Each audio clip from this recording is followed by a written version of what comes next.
En gros, tu as dit Michael Harpon n'était pas motivé par le terrorisme djihadiste, mais qu'il était motivé par, disons qu'en fait c'était un handicapé en souffrance au travail qui a pété les plombs et qui a commis un crime odieux. C'est avéré, ce n'est pas un attentat. À un moment donné, il ne faut pas aller midi 14h. L'affaire de Michael Harpon est un scandale d'État.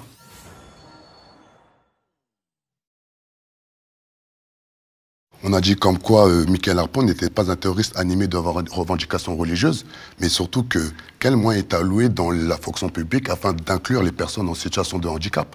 Car Michael Harpon, ça faisait plusieurs années qu'il demandait à changer de service, qu'il demandait tout simplement à être considéré.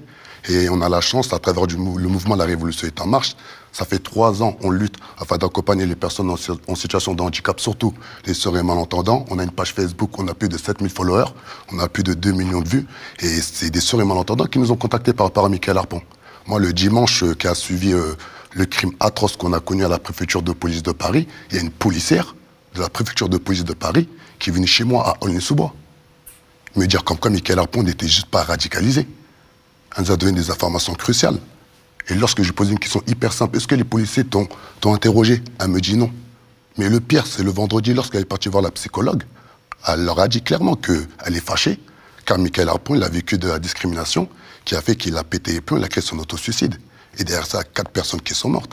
Et qu'il a tué également. Ouais, qu'il a tué. Et je vais peut-être dire un scoop aujourd'hui, mais l'affaire de Michael Harpon est un scandale d'État. La preuve, j'ai porté plainte contre plus de 10 personnalités politiques, dont Marine Le Pen, Bardella, M. Castaner, car la désinformation politique et médiatique qu'ils ont fait contre moi a eu énormément de dégâts. Vous êtes le seul média qui avait osé m'inviter, en sachant que tous les médias, soit CNews, BFM, LCI, tout, etc., ils ont fait de la désinformation politique, mais surtout médiatique. J'ai demandé un droit de réponse, j'ai saisi le CSA, et à aucun moment ils ont osé me donner le droit de réponse. J'ai même appelé M. Pascal Pro, qui a osé me raccrocher au nez.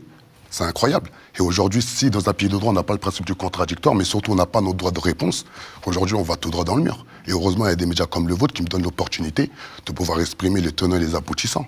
Mais c'est avéré. Ce n'est pas un attentat. À un moment donné, il ne faut pas aller midi 14h. Ce qui s'est passé à la préfecture de police de Paris, c'est un policier en colère.